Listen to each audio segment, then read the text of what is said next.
Hey, yo. Man. boy. Hold up, y'all. Hey, rock and roll, man. Yo, is this what we really doing, yo? Diddy. Mm-mm-mm. And know what's crazy, y'all? I just was ready to put a live together on Diddy. Diddy is seeking another bond. Diddy is seeking another bond. Just ready to put a video together. And now we got news that 125 lawsuits. Now, when this article came out last week, it was 50 lawsuits. So we're gonna get to 1,000.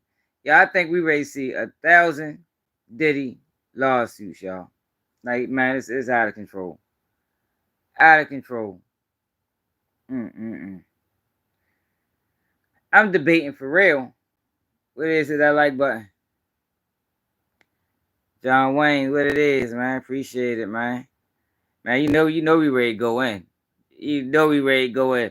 I'm trying to give it time, because I'm really, yo, this shit is crazy, yo. This goddamn Diddy news, y'all, is getting out of control, y'all.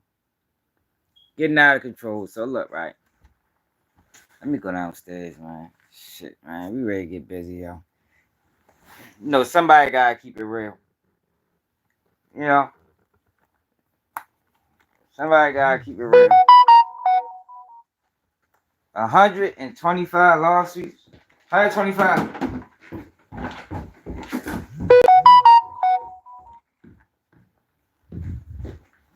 Shit is fucking crazy, man.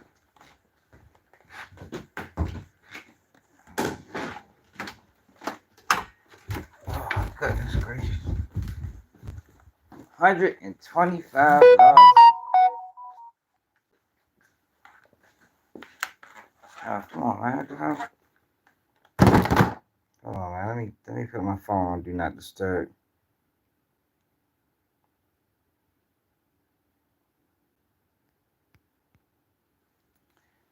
Put my phone on Do Not Disturb.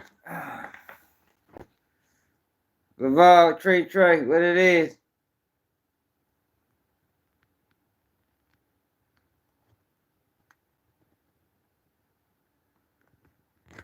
Hey, man. That is a dirty, that is fucked up, right? Let you know what it's really about, It's really ain't about you being a felon. Because it's obvious that they don't care about none of that. You can be a felon and run for office. Kiko, Nicholas, what it is. Yo, so look, y'all. Like I said, I was ready to put a video on Diddy together. And then I winds up going to YouTube. This is the first thing I see. Let me show y'all. I'm gonna let the whole thing play. It's like 40 minutes. Crip Mac, what it is. I ain't seen you in a minute, Peppy. You been that slick. You been that slick. Y'all hit that like button, y'all. We ready to watch this. Breaking news. New Diddy allegations. It's breaking news right here, y'all. Late breaking news. Check this out.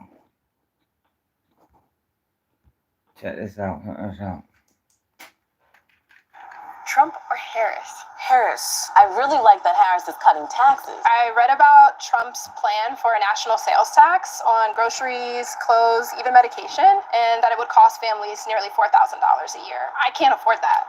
I gotta get my charger, y'all. I love Roblox, but I don't have money to spend on Robux. Hollywood Joe. Good thing I have Buff. This type of sexual assault. We're gonna start in the beginning, y'all. I gotta get my phone charged, but I'm gonna let it run. But Kamala's been soft on crime since day one. Check y'all man out. Y'all seen him before? Look real familiar, don't he? Fuck on your mic, Nick. We're going to follow this evidence, some very big and very important cases. I believe that this one may surpass them all. There are many facets to this. Yeah. The conduct we will describe today occurred over more than 20 years. There are many people and many entities involved. And we're going to follow this evidence wherever it takes us. We will find the silent accomplices. We will expose the enablers who enabled this conduct behind closed doors. We will pursue this matter no matter who the evidence implicates. These brave victims who have stepped forward deserve nothing less. The biggest secret in the entertainment industry that really wasn't a secret at all has finally been revealed to the world. Uh-oh. The wall of silence has now been broken. Uh-oh. And victims are coming forward. Our team has had at this point more than 3,285 individuals contact us. God damn. With people claiming that's like a small town. Yeah, they had a small town then contacted him about Diddy. Shit. This guy Diddy's a fucking problem. Hold up, y'all. Alright. people claiming to have been victimized by Sean Combs. After vetting, we now represent 120 individuals who intend to bring civil claims in civil court against Sean Diddy Combs, as well as claims against many other individuals and entities that we will name as defendants as we file these individual cases.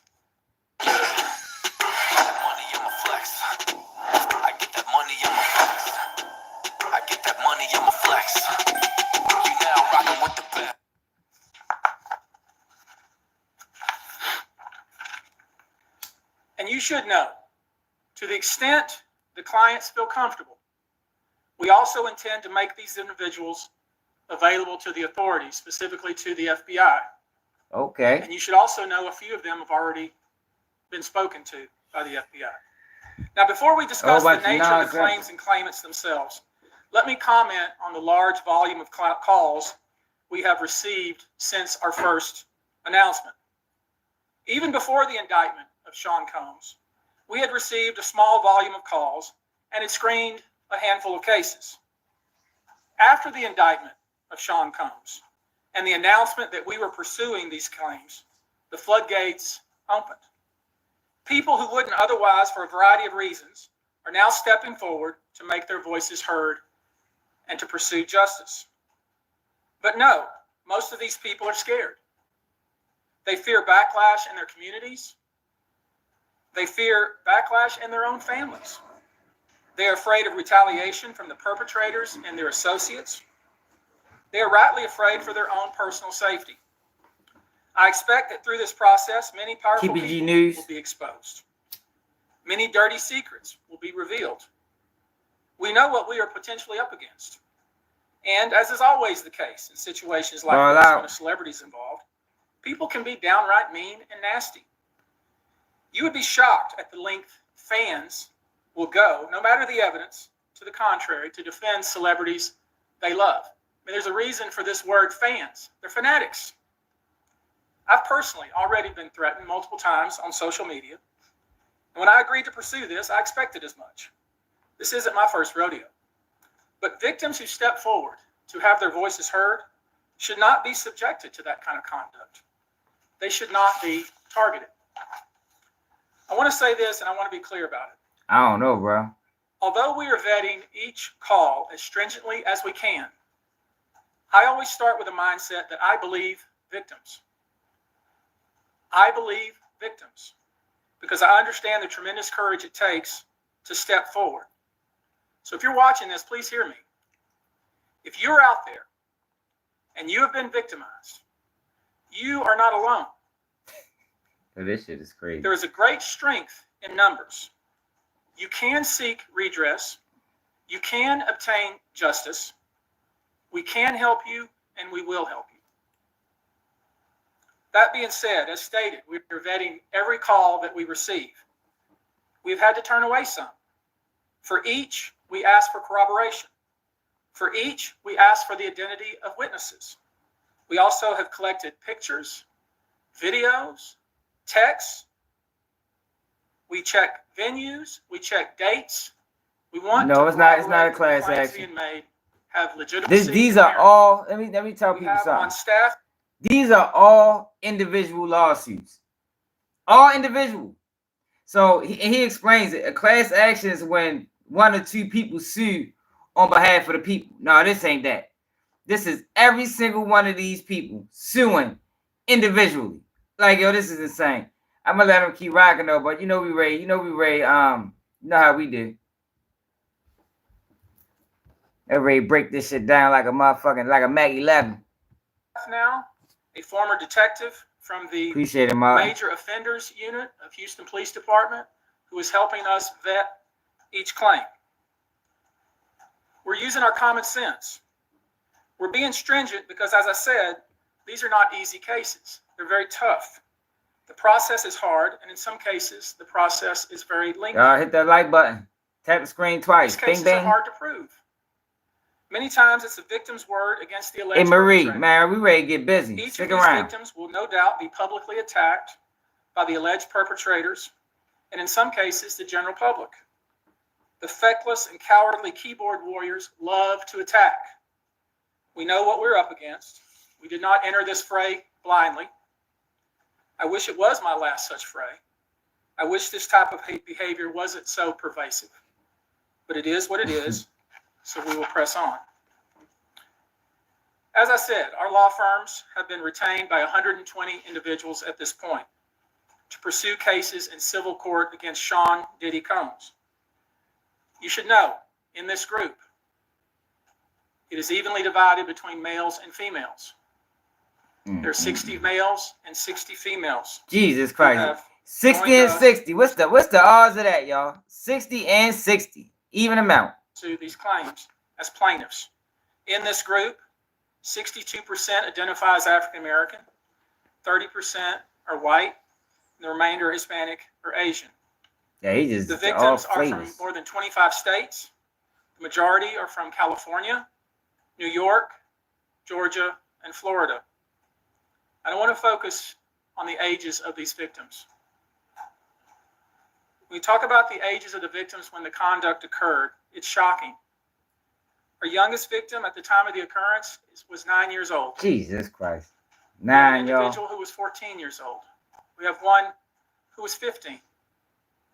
25 of the 120 individuals who are plaintiffs in these cases were minors at the time of the acts complained of.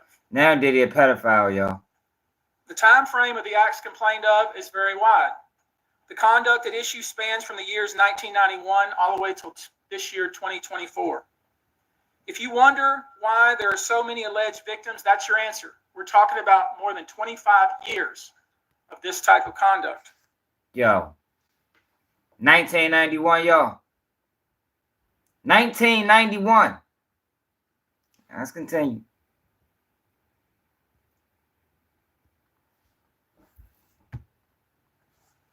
Now, although most of the victims who have stepped forward were victimized after 2015, this has been going on for a very long time. Now, when you think about the fact that some of this conduct occurred 25 years ago, and you wonder why would it take somebody so long to step forward, I want to remind you that many states in the United States have recognized that it's very difficult for a victim to step forward and to make these types of allegations when something very terrible has happened to them. I'll use New York, the state of New York, as an example. The state of New York has specific statutes in place that revive claims that are even claims that would typically be not able to be brought, that revive such claims, and they can be brought even 25 to 30 years later. Because there's a recognition there in New York and California and other states that it's very difficult for a victim to come forward. And I would respectfully suggest the only reason many of these people are coming forward because they see other victims coming forward. And it gives them some comfort that, hey, I won't be the only one. And I expect more victims will come forward. Damn, how many we want? 1,000? It says, A lie has great speed, but It's gonna be truth 1,000 victims, has y'all. endurance. Yo, we didn't even see The acts this. complained of. Yo, we didn't even see this many victims in Epstein case. And he kept logs and shit. These cases that we're going to file occurred primarily in New York, either Manhattan or the Hamptons, or occurred in California, primarily in Los Angeles, or in Florida, primarily in Miami. Most of these events and incidents occurred at parties, typically after parties, or album release parties, New Year's Eve parties, 4th of July parties, something they called a puppy party, the all-white party. Jesus Christ. Although several of these events occurred at auditions. Many times, especially young people wanting to break into the industry, were coerced into this type of conduct in the promise of being made a star, or in the promise of having Sean Combs listen to their tape and even let them read for Sean Combs. You should know that some of this behavior occurred at well-known venues in New York City. Some of this behavior occurred at private residences of people that we all know. Some of this behavior occurred at hotels. I told you, Nicholas. They try to take his money. You should know that more than 55% of the victims filed reports. So he can't fight the case. Reported this conduct to either the authorities, that is the police, or to hospitals. We're in the process of collecting with our team assistants, medical records, reports that were made to I don't the need an authorities. A1. You know we ready. You know we ready. Rock, some of the rock out. individuals in this group did in fact talk to the FBI. You should know that several of the individuals, and when I say several, I mean many, who did in fact seek medical treatment were drug tested, and drugs were found in their system. Weird drugs that you ain't lying, probably Scott. never heard of. One in particular that continues to pop up is a drug called xylazine, or Trank, which, based on our research, is known as a horse tranquilizer. Geez, they take a horse tranquilizers too? Fuck. Now, there's been a lot of reports that we're filing a class action. This is not a class action. Class action is when one or two people file a case on behalf of a group of people. That's not this. Yo, I'm not telling you he innocent. I'm telling you this is bullshit. That's what the fuck I'm telling you.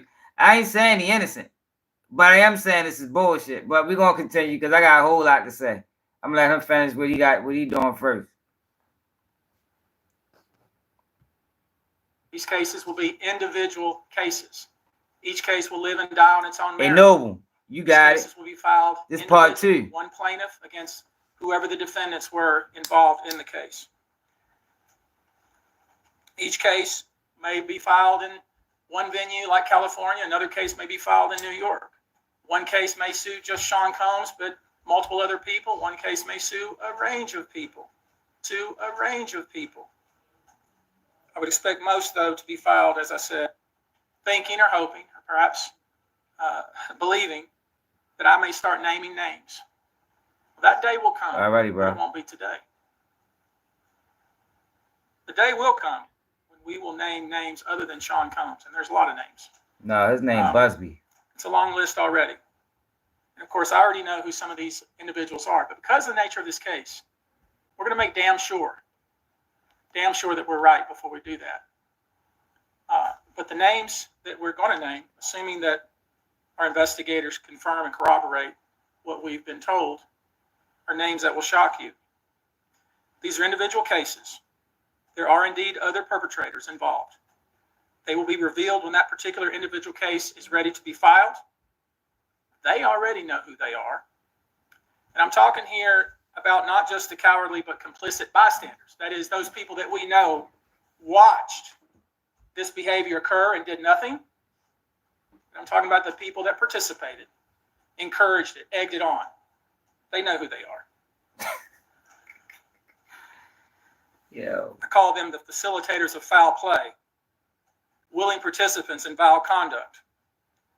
As we identify them, each will be part of this case as defendants. These defendants will not only include individuals, but will also include corporate entities who ultimately profited off of this culture and behavior. I'm looking at banks, pharmaceutical companies, hotels. We know Hey, John Wayne, they on that some many of these bullshit. individuals John were Wayne. paid cash. We know that many of these individuals involved, whether they were the ones being assaulted and abused, or they're witnessing other people being assaulted and abused, and then paid and threatened and told to leave. Typically paid 10 grand in cash and told to leave. And then threatened as they were leaving. Hey, Kevin, that's a good one. So in addition to Sean Combs, you should know the defendants in these cases we're going to file will include anyone, of course, who engaged in the assault or exploitation, anyone who participated in such in any way, anyone who encouraged or facilitated this conduct, anyone who was in the room and watched it happen but made no effort to stop it, any venue or venue owner who was aware of what was going on but failed to stop it, any individual or entity who knew about the conduct and benefited from it but did nothing to report it or stop it, and any individual or entity who covered it up or helped cover it up. These people who know who they are should just come forward now. I would imagine, as we speak here, there are a myriad of people who are very nervous. Go ahead and turn yourself in. You can't hide skeletons in the closet forever. I would expect there are many people out there right now who are desperately searching their memories as they delete their texts and data. Now, although these are, in fact, individual cases, there is a common theme, an MO, if you will. Typically, the victim is lured into a situation where he or she is given a drink. Typically, that drink, reported by these victims, is apparently laced with something. Once that drink takes effect, the perpetrators perform all kinds of sexual acts on the victims, many times passing him or her around as other people watch and enjoy the show, and then leave the victim ashamed, confused, injured, and wondering what happened. Wow. When the victim reaches out, he or she is told not to say hit that like button, yo. Subscribe to the Sometimes there are channel. threats of all physical violence or financial repercussions. Some of y'all might not like what I'm ready to say. Bodily harm. But I'm keeping it all the way real. I promise. I'm not rich as hell. I promise I'm keeping it all the way real. Needs to break. Not the people that are already rich and have the money. Kamala Harris is going to make billionaires pay their fair share. And she's going to cut taxes for working people. We need Kamala Harris. If we be out there, the information never going to come out.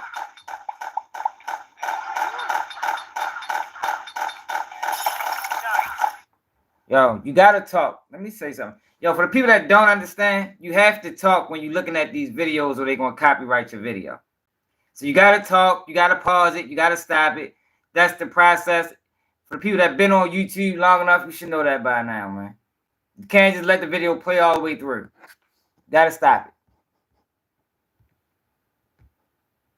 The claims we intend to bring will include the following: violent sexual assault or rape, sexual abuse, facilitated sex with a controlled substance, false imprisonment, compelling prostitution, sexual misconduct, dissemination of video recordings, false imprisonment, sexual abuse of minors.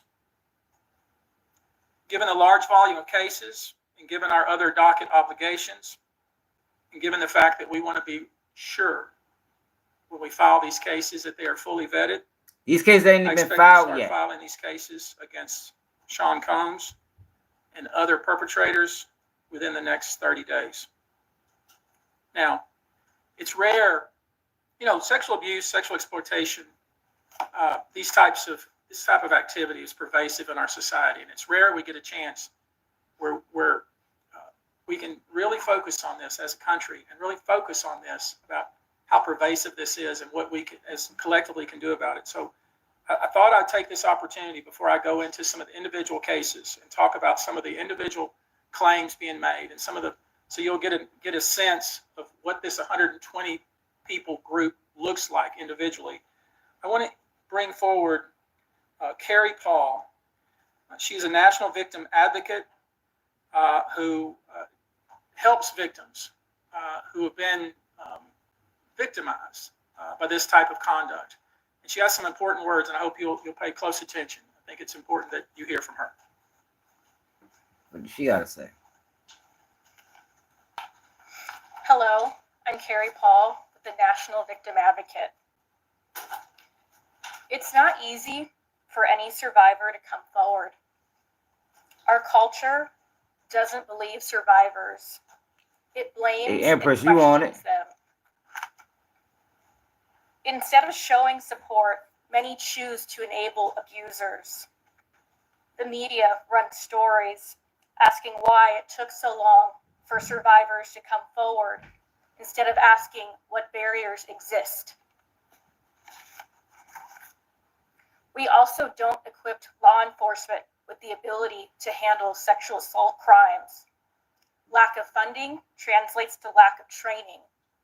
We have officers in the field that don't know what to say to a rape victim, and also an alarming amount of backlogged, untested rape kits. Hey, Rick, I'm with you. Prosecutors are focused on what they can prove in a case, and if so, how to do that at time of trial. Advocates and staff are stretched thin with growing caseloads in the criminal justice system. Most people don't know how the criminal justice works in general. There isn't enough staff or resources to adequately explain the entire process to every victim and survivor. Our culture works against victims and survivors every day, and abusers know this. Abusers work themselves into positions of power, building a public image that is trusted and financially large enough to make people look away. Abusers are unfortunately very skilled they geeking, at bro. power and control, the foundation of abuse. Yeah. They seek victims who are vulnerable, such as children, their employees, and their intimate partners, all who see a different version than the public does, all who rely on the abuser in some way. And for those that do come forward and aren't believed, face questions like, are you sure it happened that way? Were you drinking? What were you wearing? All of this creates an environment that enables abusers to continue abusing them and future victims. To the survivors that have come forward despite not being believed at some point in time, your courage is like nothing we have seen before. We thank you for coming forward for yourself and all survivors. Hey, Ty. And lastly, come on now. You I already want know. all survivors that are watching this to know we believe you and we support you. Thank you. They putting together a whole show. Yo, this is crazy, y'all. You're the guy with the gun, the person who would do anything. Yo, they are seriously playing on the fact that we've been hearing all these rumors about Hollywood, and this is the Great Awakening. It's finally coming down. Like, yo, this is not what's going on, y'all. Like, anybody that thinks that's what's happening is wrong. It's wrong. All these names that he mentioned, I doubt if they ever come out. But did you know you could go to jail for? Hey, Chris, come on, I want man. you now to hear from my co-counsel, Andrew Van Arsdale. We've created a sexual abuse hotline, and I want him to visit with us just a few moments about how that works and the kind of volume of calls we've received. Thank you, Tony. Like Tony said, my name is Andrew Van Arsdale. I'm the managing partner of ABA Law Group. We have offices in California, Montana, and North Carolina. Now hit that like button. We ready to rock. Build off of what you just so well said. It's very hard to come forward. And given what we've experienced the past 10 days is really unprecedented in my career, at least. We represent thousands of survivors of abuse. Ricky, right. And never, ever in a 10-day period have we seen over 3,000 people come forward. In a 10-day, yo, come on, y'all. And a 10-day period. 3,000 people. Now, these people put out like an ad on Instagram, basically saying, if you've been a victim of Diddy, contact us. Like, yo, I'm gonna let him keep going, yo, because I got a lot to say, y'all.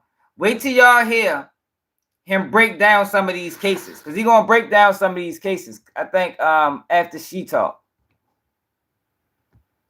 Decided to investigate and represent 120 people while we're continuing to work through another 100 plus cases to prove them up, to validate what had happened here. Exactly, Matt. That are responsible, accountable. And so, like Tony said, we've set this up. 1-800-200-7474. We ain't never gonna hear about that shit. People standing by, literally. If you know that this happened to someone and you have information about it, please contact us. If this happened to you, come forward. There's attorney-client privilege here. What you tell us is in confidence. Yes, we'll have to go out and build your case, but we will protect you. And the other thing that I want to say is the pattern and practice of this, again, is unprecedented. Over 30 plus years of the same sort of events happening, people thrust into the circle reportedly, and horrible things happening to them as a result. And from talking to these people that have come forward these past 10 days, I can tell you unequivocally that because the federal government, you would think so, Trenches, what it needed to do and indicted this man, that they put him in jail and a judge kept him in jail.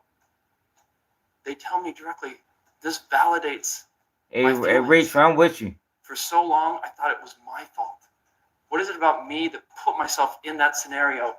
What was I wearing at the time? What did I do to be subjected to such horrific treatment at these people that I was trying to trust? Well, we know now it was not your fault.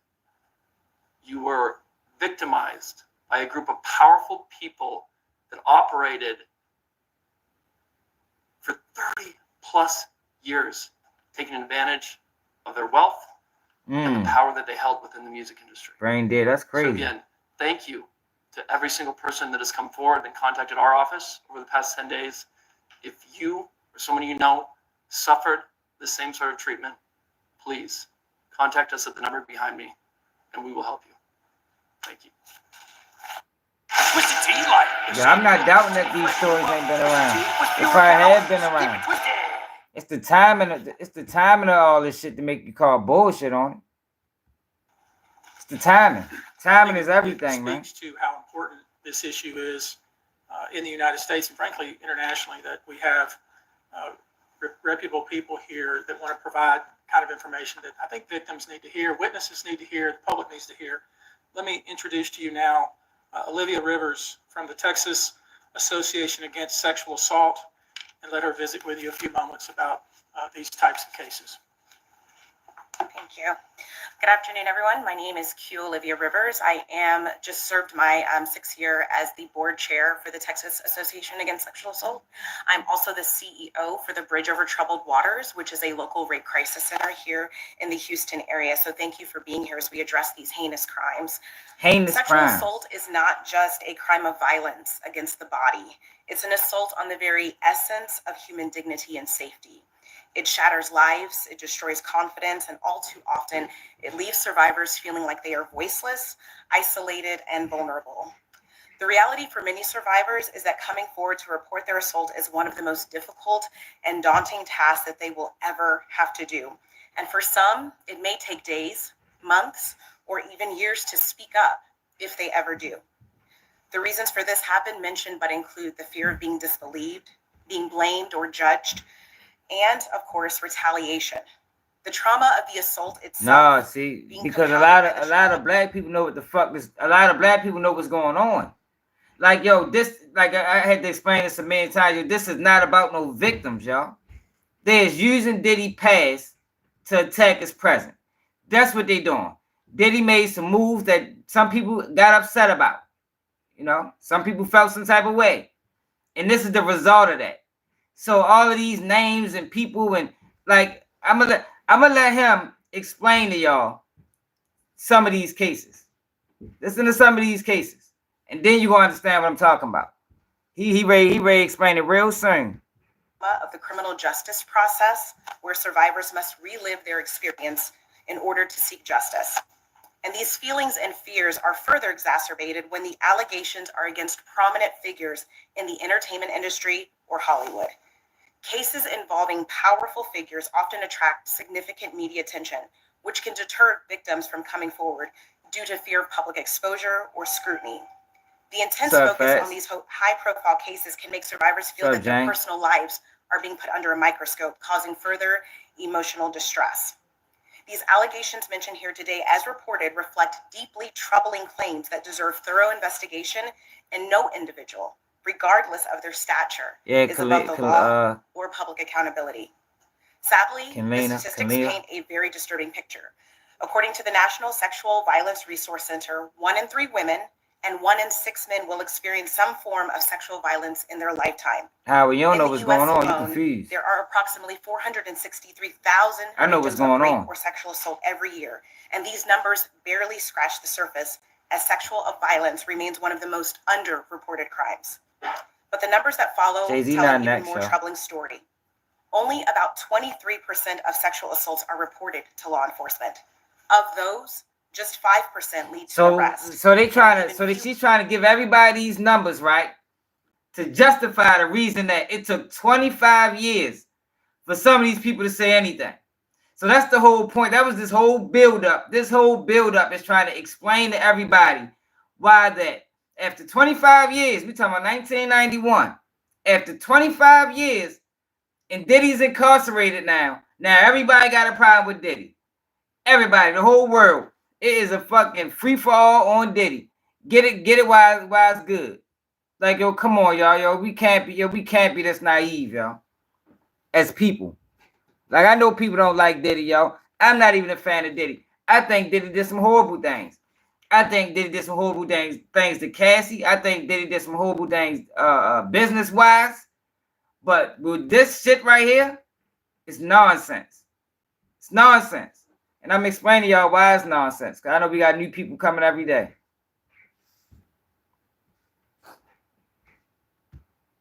Fewer, less than 1% of reported cases. Man, ain't anybody gonna be scared for 25 years. They ain't trying to tell me that. Between the crime and the justice that survivors deserve.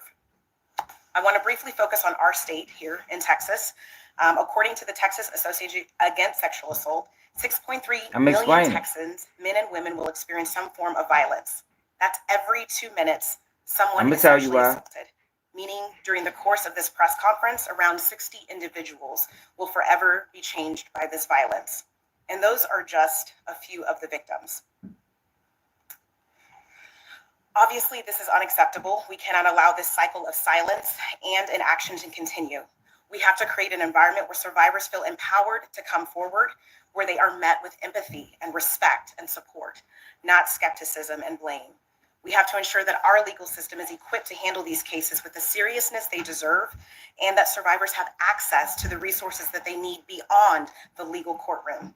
We have to address the root causes of this epidemic: prevention, awareness, and fostering environments where respect, consent, and safety are non-negotiable values. Additionally, support for survivors has to be holistic. They have to have access to counseling, medical services, legal advocacy, and of course, community support, regardless of whether they choose to report or not. To every survivor who has come forward, your bravery is an inspiration. To those who are still grappling with their decision, know that you are not alone and that your voice matters. Your story matters. We see you, we believe you, and we are committed to fighting for a future where sexual violence is no longer tolerated and where justice is not the exception, but the standard. Thank you. All right, now listen. All right, so listen. So the lawyer is ready to explain some of these cases. Now, we looked at the other case that the lawyer Alred did. Took no questions. Matter of fact, she took questions but didn't answer anything. Now you're gonna have this guy. Look how he handled it, how he handled his business.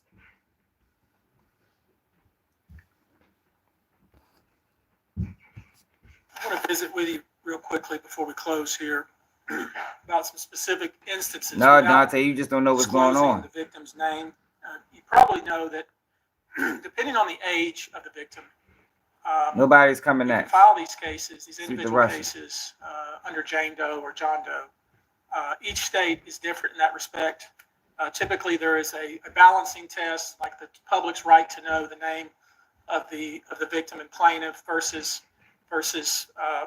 the confidentiality and the safety of the plaintiff. So we'll have to struggle with that with each one of these cases. Our intention, of course, is to, like we always do, file these cases under a pseudonym until the court tells us otherwise. But let me share with you a few, just kind of give you a sense of the kind of cases and the kind of instances. Hey, ladies, y'all, this ain't got nothing to do with personal experience. Reporting that we are trying to corroborate, vet, and these are the ones that we've already corroborated, vetted, and collected evidence on.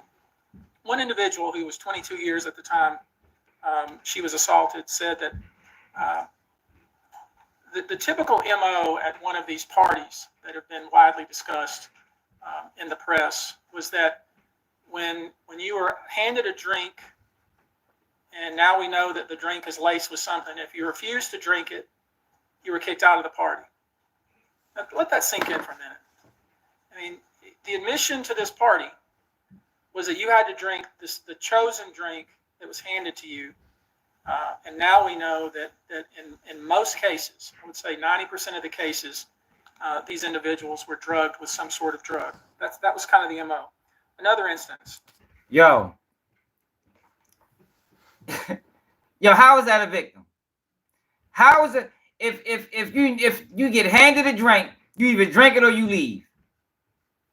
If you choose to drink it, how the fuck are you a victim? How are you a victim? You could have easily left the motherfucking party. Like, yo, come on, like, yo, this is ridiculous, y'all. He said a lot of these cases, a lot of them, we talking about 120 of them. A lot of these cases, they had drinks of choice. When you come to the party, you know, you got to drink this drink or you got to leave. People chose to drink the drink, and now they fucking suing. Like, yo, come on, y'all. Like, yo, this is insane, man. Hold up, it's gonna get worse. It's gonna get worse. Yo, you can't tell me I'm not drinking nothing that I don't know what's in there. I'm done. The fuck, you ain't got to tell me twice. What? Drink what? You heard me. What, you want me? You want me to drink something that I don't know what's in there? Yo, I'm out of there. No questions asked. No second thoughts. No, should I drink it? Should I not? No, out of there. Peace. Be gone. You tripping. But continue. This individual, who was 9 years old at the time, was taken to a audition. 9 years old. New York City with Bad Boy Records. Other boys were there to audition as well. All of them were trying to land a record deal. All of them were minors. This individual was sexually abused, allegedly by Sean Combs and several other people at the studio, in the promise to both his parents and to him himself of getting a record deal. Another instance, another minor told. Hold on, what did he say? He was there with his parents. Hold on. Let's go back. This is supposed to be a kid with their parents that meant Diddy. Yo, can't no man or woman do anything to my children while I'm there. Straight up and down. Like, yo, what are we dealing with? Can no man or woman do anything to my children while I'm there and I don't approve of it? I don't approve of it. Now, this is the same thing that happened with the R. Kelly situation, where you got parents gifting their children to these fucking people. They're gifting them to them, hoping they can get a career, hoping they can get some money, and whatever happens. Now they're a victim. No, the parent need to be arrested for that shit. If it really happened. Why is it that you hear these cases, yo? Why no parents ever get held accountable, yo, for fucking? That's basically like prostituting your children. That ain't no difference. That ain't no difference than prostituting your kids, yo. When I was running the streets, it used to be fiends. They used to do shit like that with their kids. I ain't never, man, hell no. It's the same type of concept. No, I ain't. No, fuck no. That's crossing the line. But you got people that'll be willing to do that shit with their children, man. And why are they not held accountable? Why are they not held accountable? No, I'm not weird. I'm real. You want somebody to tell you nonsense. No, I'm gonna tell you what it is, man. That's bogus. That's bogus. Can't nobody do shit to my child while I'm right there. Not without doing it to me first. The fuck? And if it's some wild shit, no, this ain't going down, champ. Other boys were there to audition as well. All of them were trying to land a record deal. All of them were minors. This individual was sexually abused, allegedly by Sean Combs and several other people at the studio, in the promise to both his parents and Another to one. him himself of getting a record deal. Let me run it back again. Listen to it, y'all. These individuals were drugged with some sort of drug that have been widely discussed in the press. Was that when you were handed a drink, and now we know. I'm not defending Diddy lacing the drinks, y'all. Y'all is crazy. I'm not defending Diddy lacing the drinks, y'all. Diddy can do what the fuck he want to do at his parties. It's his party. You got a choice to be here. You can leave. Maybe that's how they party. You think Diddy the only one that party like that? Do you think Diddy is the only person in Hollywood that parties like that? I'm talking about extravaganzas. Everybody high off drugs, and yeah, we getting busy. We is getting busy. Man, hell no, that's a way of life. Not saying I agree with it, because I don't. But that's a way of life, yo, when you living in that space. I'm just being real, yo. It's not about defending Diddy. I just feel Diddy did some horrible things. Diddy beat the shit out of Cassie. That shit was out of line. Yo, but the pile on, like they doing, it's all about a money grab, y'all. What they doing right now, let me explain to y'all what's going on. They trying to take Diddy money so Diddy can't fight the case. That's what this is. It ain't about justice for the victims. It ain't none of that. It's that Diddy got an issue with a particular group of people.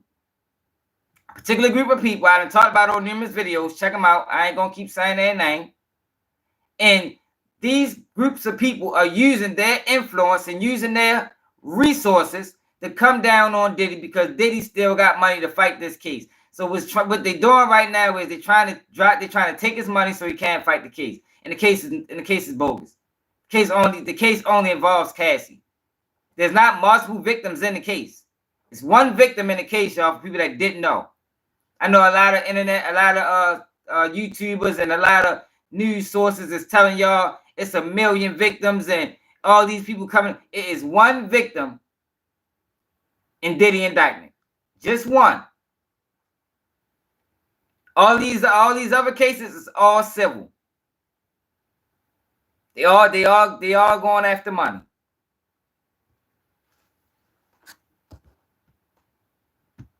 Refused to drink it. The sex trafficking charge come from Cassie, y'all. Allegedly, because I want to say allegedly. That whole indictment is about Cassie. The whole indictment. The party. Now, let that sink in for a minute. I mean, the admission to this party was that you had to drink the chosen drink that was handed to you. No, I'm not. Now we know I'm spewing facts. In most cases, they're spewing propaganda. 90% of the case. That's the problem. I'm spewing facts. They're spewing propaganda. That's if you want to know where you're getting propaganda from, you're getting propaganda from these motherfuckers. For these motherfuckers that's trying to get y'all to believe that Hollywood is ready to go down and so many names are going to be mentioned. You're going to be shocked. It's going to shock the world. Those are the people that's giving you propaganda. I'm telling you the fucking truth. We done seen this before. We done seen it before. Was there any names in any of these cases? R. Kelly, Bill Cosby. Was there any other people associated with it? Was there any takedown of Hollywood? Like, yo, get this fictionary story out your head, because that's not what we ready to see. We're seeing a personal vendetta against Diddy, and that is the only person that's going to be held accountable. Nobody else. Like, yo, y'all rather people lie to y'all, man. No, we don't do that over. This is KPG News for a reason. We tell the truth. Cases, these individuals were drugged with some sort of drug. That was kind of the MO. Another instance, this individual who was 9 years old at the time was taken to a audition in New York City with Bad Boy Records. Other boys were there to audition as well. All of them were trying to land a record deal. All of them were minors. It might be a superseding indictment. Was sexually abused, allegedly by Sean Combs and several other people at the studio, in the promise to both his parents and to him himself of getting a record deal.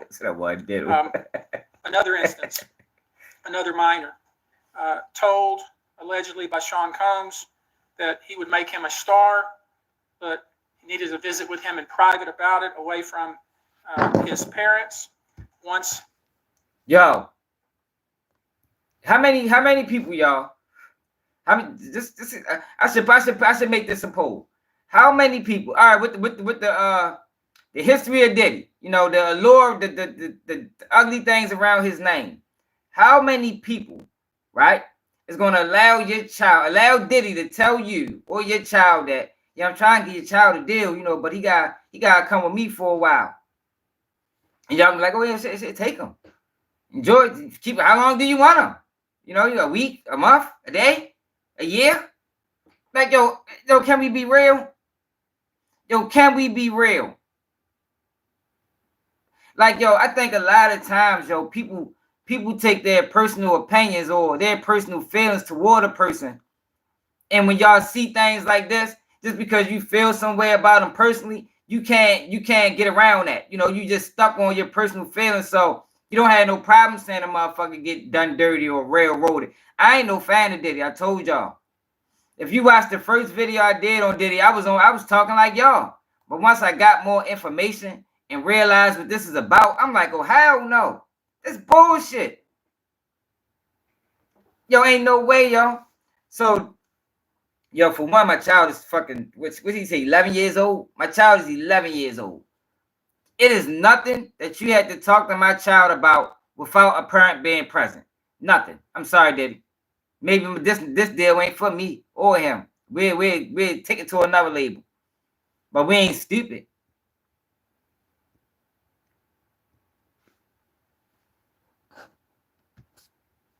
they were in a private area.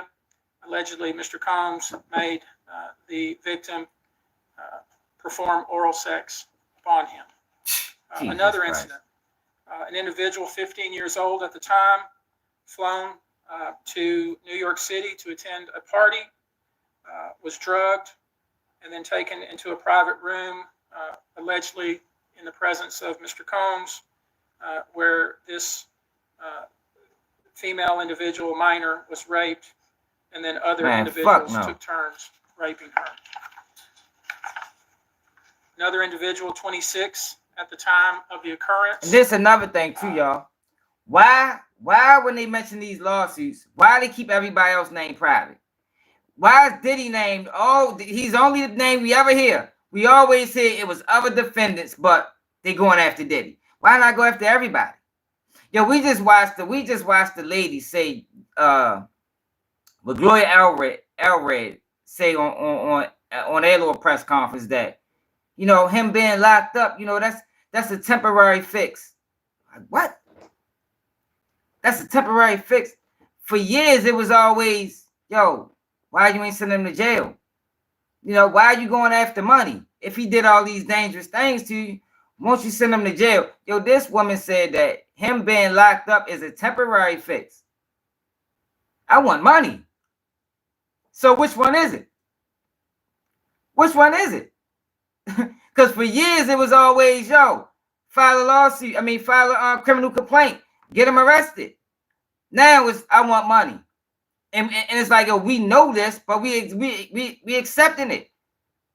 We accepting it. Oh, okay, all right. You know, it's just a money grab. Get what you can. But you did all this psychological, physical, emotional damage to this person, and all you want is money. He already in jail, but now jail not enough.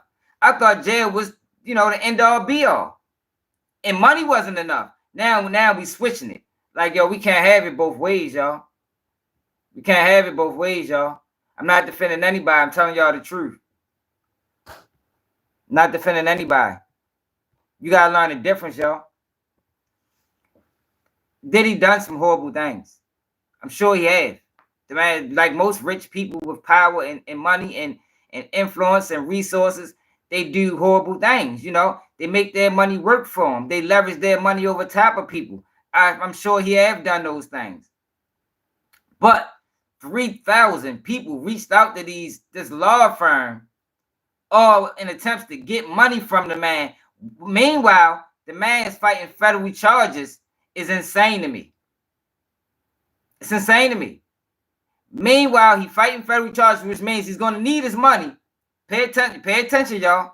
He's going to need his money to fight this case. Now you got people coming after the money. So what's really going on? What's really going on? Is it they don't want him to have money to fight the case? If that's the case, why? Why he can't fight his case? Why are y'all trying to drain the man of his money so he can't fight his case? What's going on? Who's behind this? Is this organic? Then we got so much to talk about because we're going to talk about something else after this that I seen.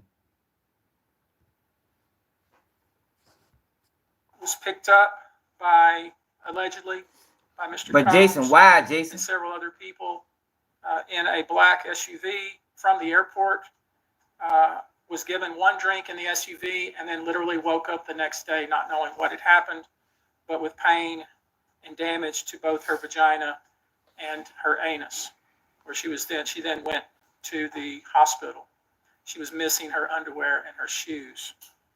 Another instance, individual, this time no charges filed, attended a group dinner, allegedly with Sean Combs in Miami. She wasn't drinking because she was pregnant, but whatever she drank at the table, apparently, at least according to her, was laced with something. She blacked out, and she woke up in the same bed, again, allegedly, with Mr. Combs in his mansion in Miami. Her vagina and her anus were torn and sore. And I could go on. Did she go to the hospital? Literally, you're sensing a theme here. It's the same theme, and it all involves some sort of drug. One instance, an individual who was 20 years old at the time was asked to attend, just saw her on the street, asked to attend a party in a hotel. She was flattered, went to the party, was given one drink and doesn't remember anything else. Ultimately, was so messed up, went to the hospital where they found cocaine and this horse tranquilizer in her blood system. I'm going to give you a quote from... Yo, so people putting cocaine in drinks now, y'all? People putting horse tranquilizers in drinks now, y'all? Or is that something that she took willingly? Is that something she ingested through her nostrils? A very young man who told us over the phone about his experience and all the things that happened to him. He says allegedly. His beloved, because you think it's something that it ain't. See, people gotta take their, when you and I ain't never carried it like this, yo. But when you looking at these type of situations, you gotta remove your personal story and your personal experiences out of the equation. This is Hollywood. You gotta remove things that you've been through, things that you've seen personally, and you gotta take that out of the equation because that's not the same thing as real victims. We talking about real victims, then we talking about Hollywood. You gotta understand the difference. Gotta understand the difference. See, y'all want to be lied to, y'all. Y'all want to be lied to. I don't do that. We don't do that over here. I ain't saying that y'all lying, yo. No, not all of them. Like, Diddy done some horrible things, but to make it seem like that, a lot of these people didn't take these things intentionally, knowing what they was doing, knowing what they was getting. We talking about grown consenting adults, and then you talking about children who they saying their parents was there. We talking about children who parents was supposed to be there, and we talking about consenting adults. Like, yo, you don't come to the Diddy party drunk. Well, I don't think you did. Like, they had to have been sober at some point. Like, everybody keep talking about the drugs, the drugs. When was they ever sober? Did they come there drunk? Like, you would have thought they had to came there sober. Or am I tripping? Am I tripping? did they come there sober, or am I tripping?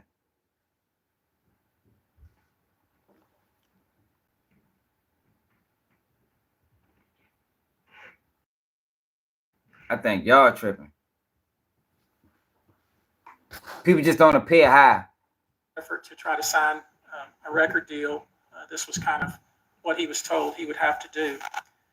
His quote is, "Had he not been in power, I feel like I could have been." Yo, don't nobody trust it. Nobody who had this happen to him trusted. Not R. Kelly, not Mike Tyson, not fucking Suge Knight.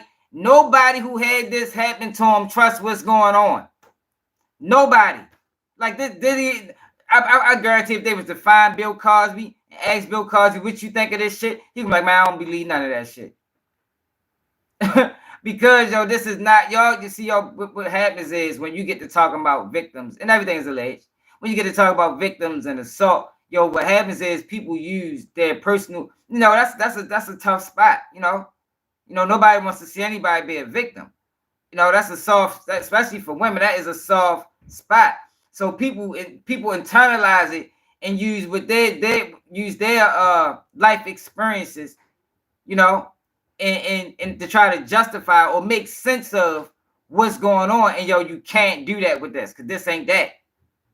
This not that. This is a man that got into beef with some people. This is a man that got into beef with some people, right? They knew that he got some questionable things in his history. You know, he likes to party. You know, everybody goes to a Diddy party. He loves to party. So how do you fix this?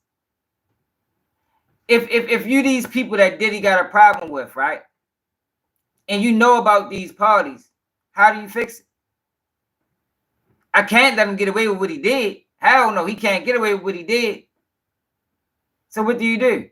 Use your influence, use your power, use your resources, and you take them down. You take them down. And you use people, you know, within your network to do it. That's what this is, man. This is not about, if Diddy didn't have the issue with these people, you would never hear about none of this stuff.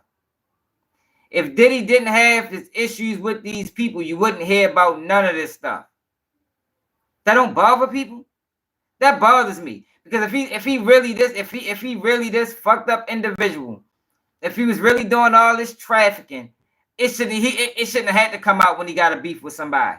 We should have heard about this years ago. They should have been locked his ass up. Why now? See, maybe I look at things different. That bothers me, because that tells me that they don't give a fuck about these victims.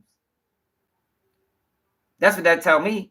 They don't give a fuck. They knew about these victims for 20, 30 fucking years. They ain't never give a fuck about these victims. They didn't give a fuck about these victims until he crossed the line. That is not justice, y'all. That's what y'all got to understand. That's not justice. Justice is supposed to be... Shit. God damn it. Oh, hold on. Yeah, that's not justice, y'all. Justice delayed is justice denied. Y'all heard that before? Justice delayed is justice denied. Y'all know that saying, right?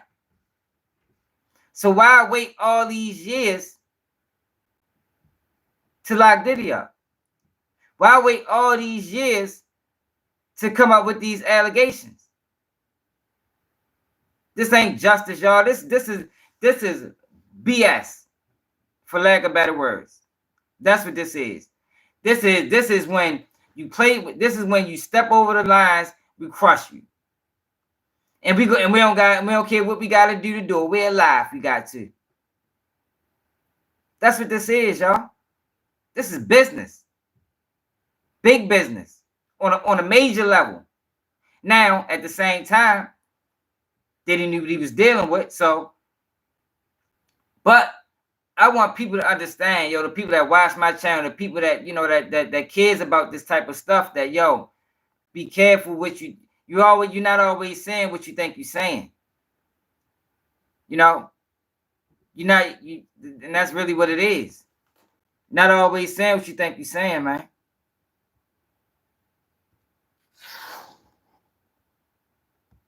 What he was told he would have to do. His quote is, "Had he not been in power, I feel like I could have been something great. I quit the industry because of what Sean Combs did to me." And that's really what it comes down to. We are pursuing this, asking you to support this effort, to encourage witnesses and victims to come forward and bring your evidence so we can continue to break down this wall of silence, and we can continue to have these stories heard. This is the beginning of what I hope to be a national dialogue. This type of sexual assault, sexual abuse, and sexual exploitation should never happen. You still looking at it the wrong way. In the United States or anywhere else. This should have never been allowed to go on for so long. This conduct has created a mass of individuals who are injured, scared, and scarred. If you are one of those individuals, no floodgates are we ask opening. you to reach out. If not to us, to someone you trust. Yo, I guarantee y'all. Let me show y'all what this is about for people that's confused. Yo, I guarantee y'all. Make sure y'all stick around, yo. Don't forget that we had this conversation, even if you don't subscribe. I guarantee y'all we will not see another notable person named, mentioned, indicted, sued. Guarantee you. There's even been rumors right now that they're shopping around these tapes. Where are these tapes coming from, y'all? Yo, the FBI got the tapes. Where are these tapes coming from? It's being rumored right now that Diddy tapes, his personal tapes, are being shopped around. How? If the FBI got them, you know, then they went in his house and they confiscated all the tapes. How is tapes getting shopped around? That don't ring any alarms. That don't ring any bells to people. If the FBI got the tapes, how are they getting shopped around? Exactly. Google Pro. Like, yo, come on, y'all. Like, yo, we gotta realize what you're witnessing, man. You gotta realize what you're witnessing. Let me show y'all for people that's confused, y'all, as to what this is over. Show y'all what this is over.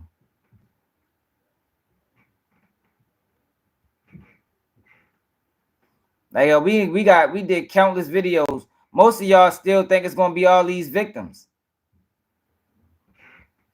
You know, most of y'all don't even understand that allegedly this case is only involving Cassie. It's only one victim.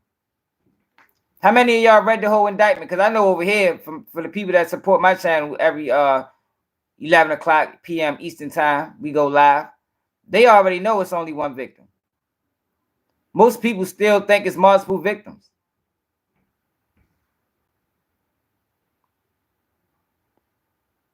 Hold on, I'm trying to find that video from yesterday. I mean, from the other day. It's only one victim in this case, y'all. I'm talking about the criminal case. I ain't talking about this lawsuit nonsense. I'm talking about the criminal case.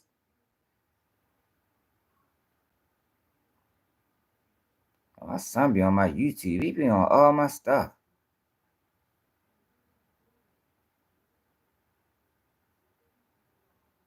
How many days ago was that, y'all?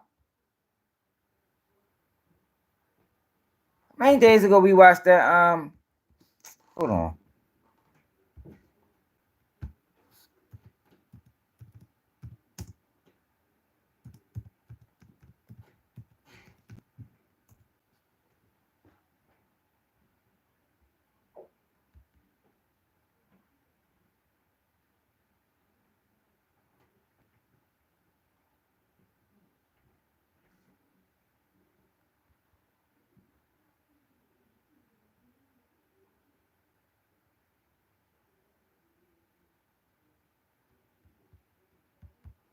Yo, I mean, what the fuck? Diddy interview. Now the interview not even popping up. Get the fuck out of here. Hold on, y'all.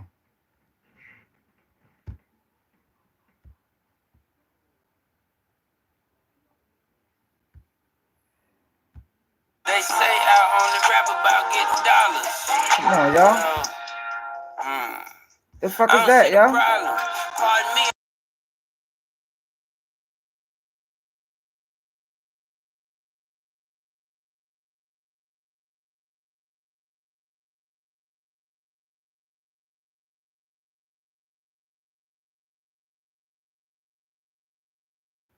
My bad, yo. They try to fuck me over with some music. No good and goddamn well that music wasn't supposed to stay on. Do y'all see this? Yo, we gotta check this out next. We gotta check this out next after we get off Diddy. That's important. Gotta check that out. But I gotta show y'all this. That video should have been right next to all the other videos.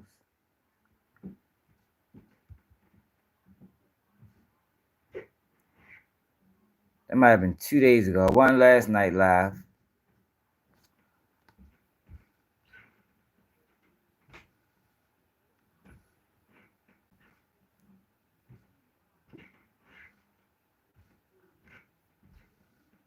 Hit that like button, subscribe to the channel if you're new. I gotta show y'all what this is all about, because most people still think this is about justice. This ain't got nothing to do with justice. It should be right next to this. Oh, here you go, right here. Here we go. For everybody that wanted to know, this is what this is about. As CEO of Wall Street's largest hedge fund, Dave McCormick bet against American steel. His investment only paid off. Yeah, I know exactly what I'm talking about, Antonio Davis. You wanna have a conversation on live tonight? I guarantee you don't know more than me about nothing. Fuck you talking about? Giving me my job back. Case study for entrepreneurs to understand. It's maker of spirits in the world. So, all right, here we go. With Diageo, historic relationship with them, giving me my job back. All right, so this is what everything is about. But as Andre said, he didn't fire me to hurt me. He fired me to make me rich.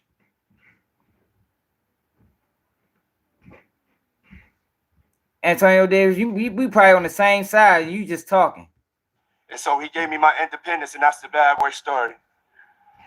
So, cheers to that. For that.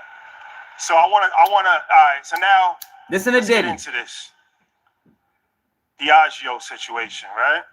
So I want to talk about the relationship with Diageo.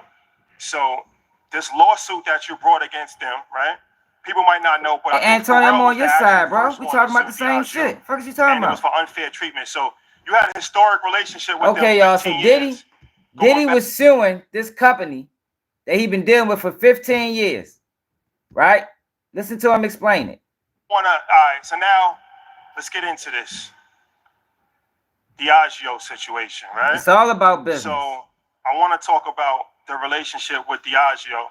So this lawsuit that you brought against them, right? People might not know, but I think Pharrell was the actual first one to sue Diageo, and it was for unfair treatment. So you had a historic relationship with them. We're gonna talk about that shit. Fuck it. Going back to Ciroc, DeLeon. I never even heard of Ciroc until you started doing the commercials, blew it out the water. Then you had DeLeon, and everything looked like it was on the up and up, owned by a black man and all that. So a lot of people was confused when the lawsuit came about. You shared some information with us when we came to your house that we wasn't aware of. So can you really talk about that? Because I think it's a very we definitely. Matter of fact, we're gonna go there next. Yo, the ports is striking right now. It's a fucking port strike. Let me show y'all that real quick before I get back to Diddy. Why it's fresh on my mind. Look at this shit, y'all. Did y'all know that? Look at this shit. Somebody warned me about this a couple days ago. Like, yo, you know the ports raised, they raised strike. Let me show y'all this real quick. I'm sure I saved it. Hope I saved it. Look at this. Over 45,000 U.S. port workers have officially gone on strike from Maine to Texas for the first time since 1977. Look at this. Look at this, y'all.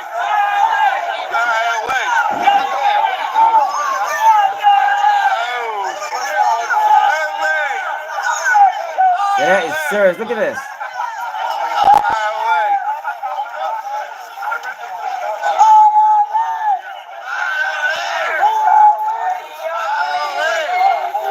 Get your stuff. If not, it's going to get worse and worse for you guys, and it's not pretty. Hey, guys. All right. I just wanted to show y'all that so people be aware of what's going on. Now let's get back to Diddy. For people that still think this is about victims and this is about justice for the victims, and I can't believe you're saying that. Like you have no compassion for the victims.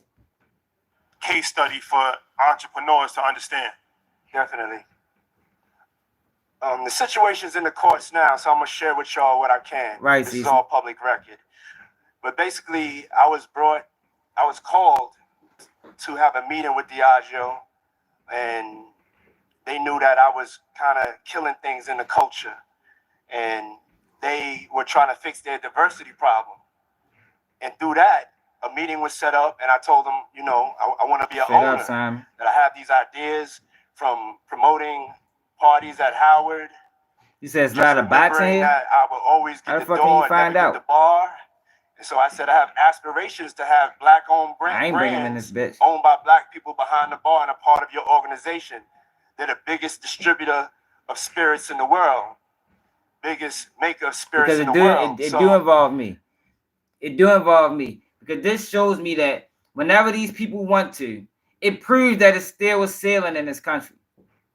Regardless of how they look at it, regardless of how they try to characterize it, there's still a ceiling in this country for black people. It's still a ceiling. And Diddy's situation is a prime example of you can only go by so far. Listen to what these people did to him. Listen to what these people did to him. You're right, it might do be all of us, Liz. If you ain't part of the in crowd, it might do be all of us. Let me fix that. We get a test project. I'm looking at their portfolio. They say we can start something from scratch. But Obama was not American. Obama was not a descendant of slaves. That shit don't count in my opinion.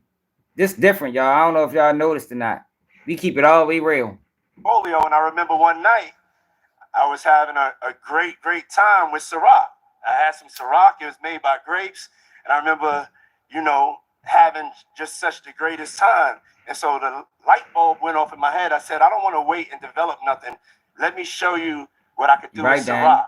Let me show you how I could turn your revenue around. They were losing $40 million a year. And I went and turned it around and took it to 2.6 million cases from 40,000 cases. Okay? And so this is something that's never been done. Clap it up for that. He took it to 2.6 million cases to 40,000 cases. But it was a deal that they supposed to make good on. For the country's headed. I have to work 3 jobs. All of this came with a promise. All of this came with a promise that I'm gonna build Ciroc, I'm gonna build your brand, and I'm gonna take it to the next level. So everything was fine when he was taking it to the next level. But on the back end, look what Diddy wanted to be done for him. And so 15 years later, even though I had that success, I was always fighting for Ciroc not to be pigeonholed, not to be pigeonholed as a black brand, not to be pigeonholed as an urban brand. I already went through that. I went through that with Sean John, They put me in the urban section. I had to go and disrupt the fashion industry, pull up on Fashion Week, and show them what that black excellence swag is about. And that's what we did with Sean John. And so with Ciroc, it was the same thing. Get into the spirits industry. No matter what industry I went into, I always came up against this ceiling that they just wanted to keep me in the colored section. You hear that? I would say for businesses, you have white-only business, just like you have white-only bathrooms back in the days, and you have black-only business. And so my fight is to always make sure that we could just do business. I want to be treated equally like anybody else. And so that's what the fight is about. And it's not me just fighting for me. I'm fighting for us. Because whatever bar I set, y'all have to come behind me. No, yo. But what I'm trying to explain, like I just said, yo, justice delayed is justice denied. They been knew Diddy was moving like this. They been knew. That's what I'm trying to explain to people. I'm not taking up for Diddy. Diddy did some fucked up things, but they been knew this. If Diddy didn't have these issues, it had never came out. So what are we dealing with here? Are we dealing with a just system? Are we dealing with a moral system? Or are we dealing with corruption? I mean, what's up? If they been knew these things and they never came down on them until whatever happened, what are we dealing with? That's what I'm trying to show y'all, man. That ball, and I want to make sure that it's right. So that's what the fight is about, simply put. And the last things to make it clear was with Deleon. I still own Deleon, okay? So with Deleon, I sent my people. Before you tell the story about that, just talk about the process of getting Deleon, right? Because it was you proved yourself with Ciroc, and so now there's an opportunity to create something else. With a lot of, first of all, corporate America is made and built for white men. So when you're going into corporate America, usually your entryway is to help them with their diversity problem. But at the end of the day, you want to be able to open up doors. Sometimes you got to take that opportunity and get in. And so that's what I did with Ciroc. But I told them I don't work for nobody. Everything in my portfolio I own. So you guys have to know my ultimate dream is a tequila. Since I was a kid, I remember drinking tequila. You listen to him? So basically what he's saying is, look, I'm going to help y'all build this. But on the back end, y'all got to let me get in. On the distribution end, I want to be big as y'all. I want to be big as y'all. I don't want to be little boy. I own everything. So I'm coming into this, you know, to help build you up. But eventually, I want to own my own. So they made a deal. But listen to how the deal went. And then you understand all these lawsuits and all these in this indictment and how everything happened. Being afraid to drink tequila at first, since not a kid, a teenager. Correction, please. I mean, I was over 21. Yeah. He was 21 at Howard. I remember it. Yeah, but tequila used to have a worm in it. That's how dangerous they used to like market it. But I was like, I really love tequila. This was before the whole tequila craze. So it's like you make a deal. You make a deal like, I'm going to advance this for you so then we could be good partners and you could give me what I want, which is my opportunity. Yeah, he broke the code. My brand and to be able to build generational wealth for my kids and my people. And I just need the same 24 hours as y'all giving everybody else in your portfolio.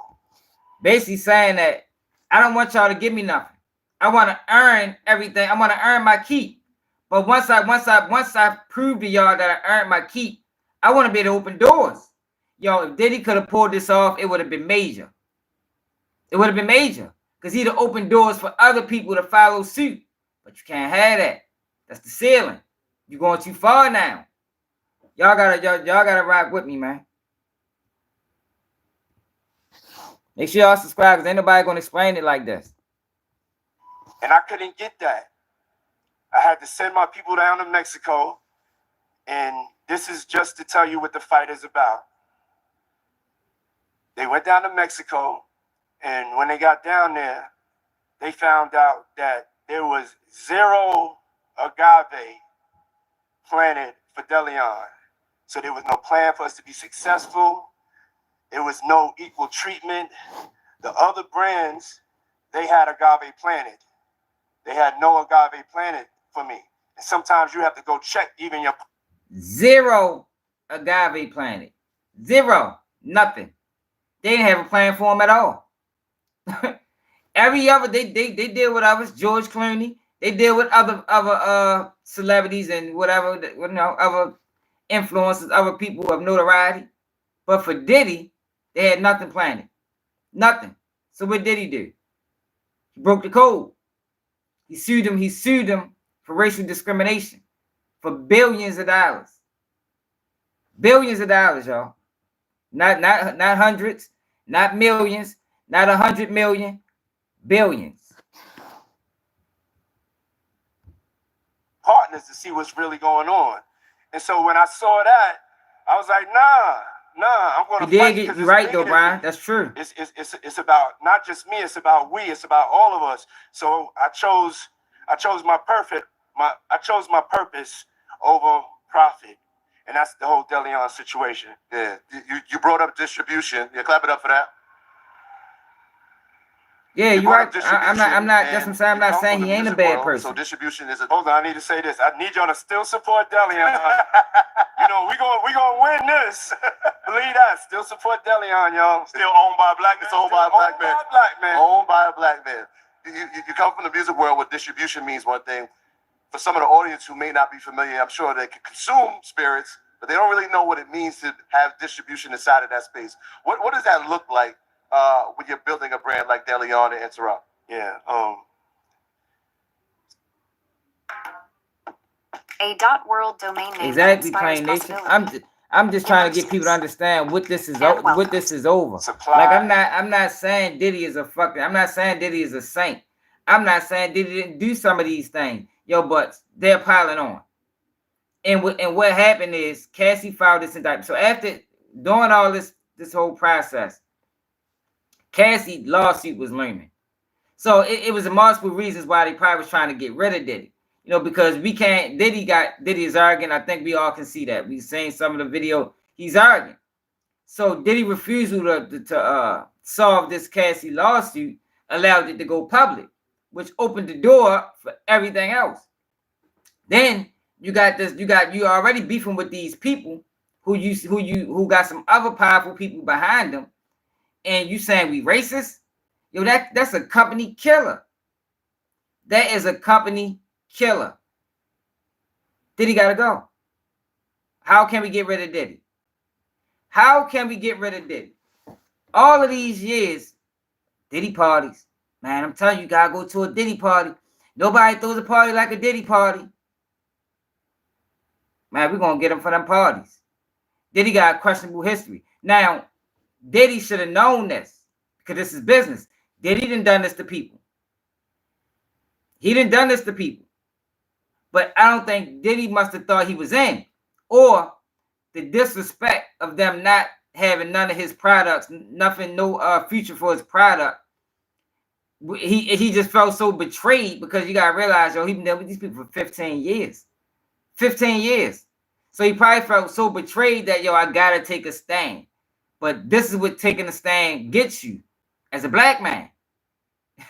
We done seen this with Bill Cosby and CBS. Like, this is what taking a stand gets you.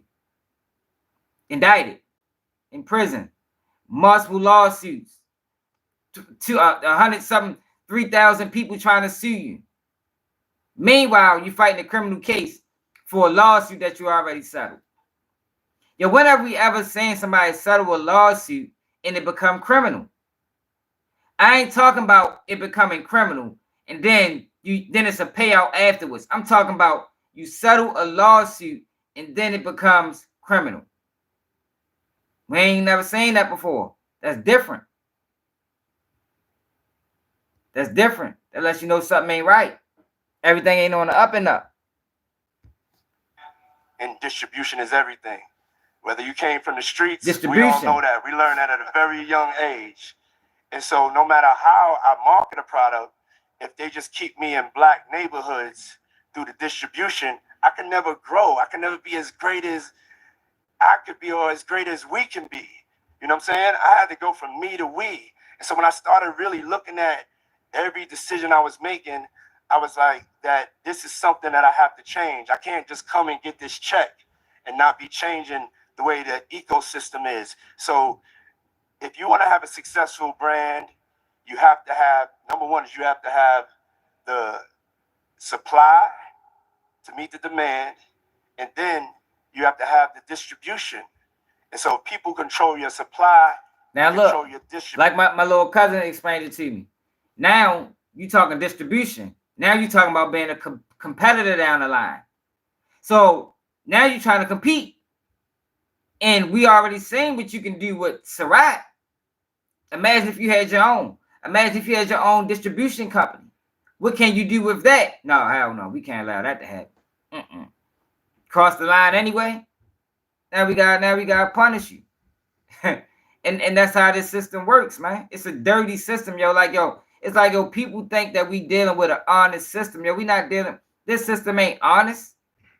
This is a dirty, predatory system. And there's people over top of this system that can make this system move, make this system go, allegedly. You know, it's all alleged. It's my opinion.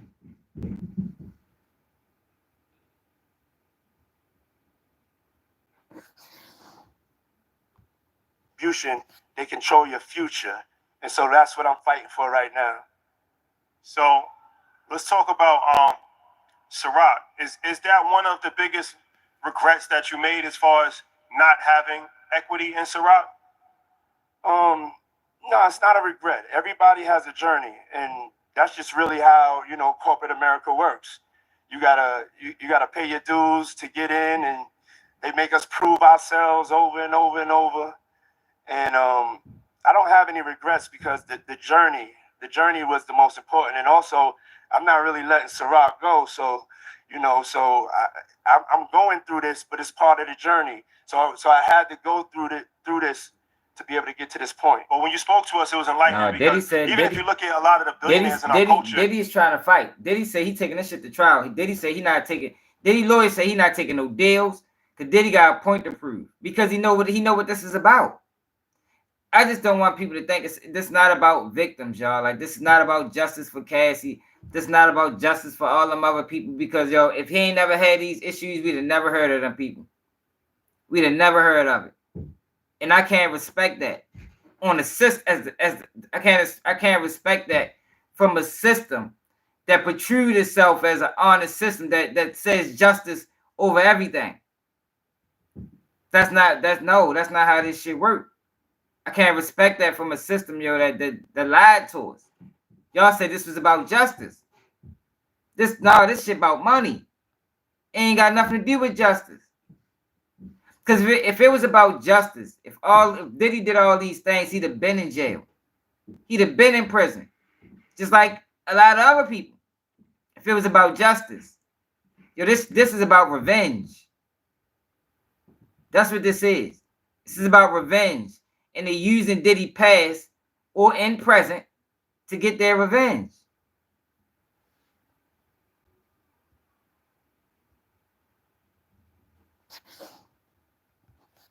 it's because of spirits. When you look at Jay, you look at yourself. A lot of people have made their money not so much on the music side, but on the spirit side. Then you look at somebody like George Clooney, who's one of the greatest actors of all time. He became a billionaire because of tequila on the low. Like, you know what I mean? So it's like when you were saying how other brands were put in bars and put in restaurants and there was marketing dollars behind that. That's why you heard of these liquors that you never heard of before. They weren't putting your liquor in the same places, and they was actually just relying on your star power and not giving you the marketing dollar.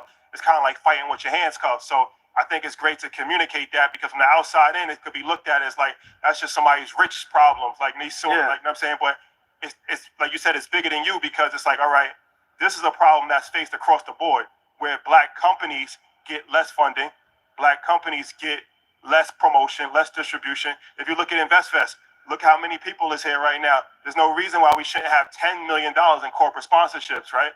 If we was a white entity and it was all white people, every single corporation in America would be sponsoring InvestFest, right? But these are the problems that are hard to communicate, because it's like most people, you're worried about. That's not why they dropping hammer on him, Killmonger. why wait 30 years to do it? If they was dropping the hammer on Diddy because he committed all these crimes, why wait 30 years? Why wait 30 years? Diddy had to been doing that shit. The one person said in 1991. And this behavior had to have been taught. You just don't wake up and decide to move like this. See, he learned it somewhere. He learned it somewhere. Yo, Diddy is a freaky motherfucker for one. That's one thing for certain. And he had money. You got money, yo. A lot of people got money and they abuse it. Diddy was abusing his money. He was abusing his power. He was abusing his influence. And now the same thing is happening to him, honestly. But I just don't want people to ever think this is about justice for the victims, because it's not. That's my whole focus. It's not about justice for no victims. I know people want it to be that. It's not a takedown of Hollywood. We ain't going to see Jay-Z on no paperwork. We ain't going. If there's anybody to go down with Diddy, it's going to be some nobodies. Some bodyguards or some chefs. You feel me? It's going to be something like that. It ain't going to be no Oprah. It ain't going to be Roseanne, or, I'm just throwing names out there, It ain't that serious. Just throwing names out there. But it ain't going to be none of these people that y'all thinking about. It ain't going to be, I seen somebody say Leonardo DiCaprio. Like, it ain't going to be none of that, because the beef is not with them. If this was an honest system, like if everything was honest and they really was coming after Diddy for the crimes that he committed and the people that helped him commit it, then yeah, we would see that. We would see that. Diddy took your manhood. I apologize for that action. Yo, man, sleep the $2 super chat. But yeah, we would see that if that was the case. But that's not the case, y'all. And then y'all know federal court is not, it's not gonna be like YSL or the Dolph trial. Because that's in state court. Cameras are allowed in state court. There's going to be no cameras allowed in federal court. So we're not going to see everything that's going on. Even if some of those things come out, we'll never see it. But now you got a situation, like I said, where all these tapes are being leaked. Why are they leaking tapes? And who was leaking them? Like I said, none of this stuff makes sense, y'all. This is all dirty. These are dirty tactics. Why are people playing dirty? If they got this open and shut case and he been committing all these crimes, why are you playing dirty? You shouldn't have to play dirty. You should be able to play by the rules and convict them. Give them a fair trial. But they killing them in public opinion with all these lawsuits.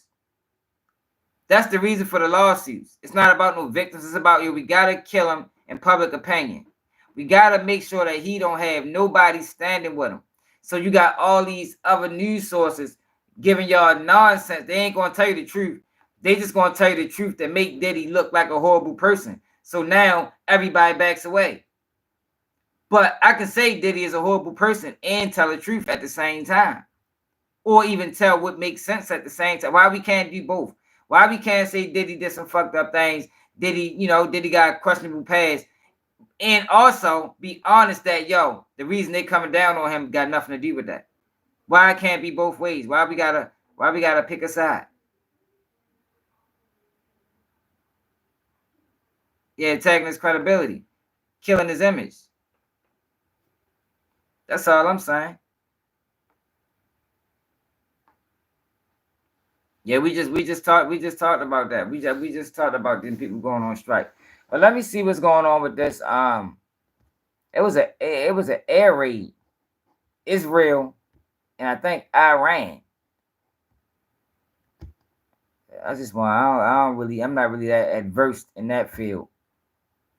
But I at least want to see what they're talking about. I think we should all see what they're talking about. Building your online business? I think Go to Wix.com and set up your store on a single integrated platform. first longshoreman strike in decades could start in just... That's not what I clicked. I didn't click that. The fuck?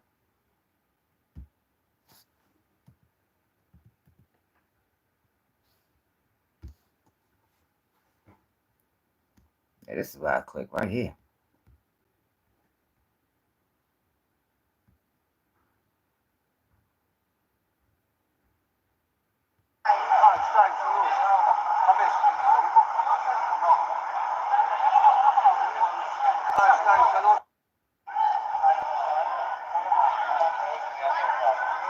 Hey, look at this shit, y'all.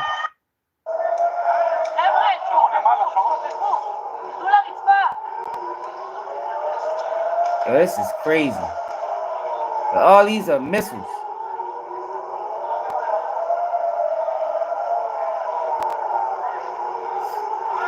And it's not even just one person got arrested. It's only one victim. It's only one victim.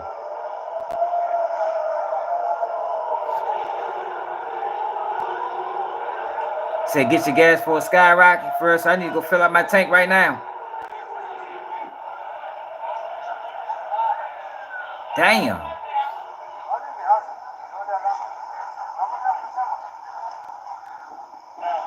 Look at that shit, y'all.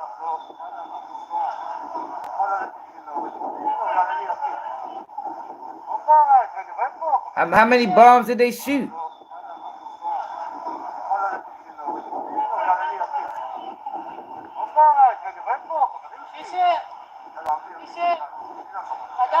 Yeah, definitely.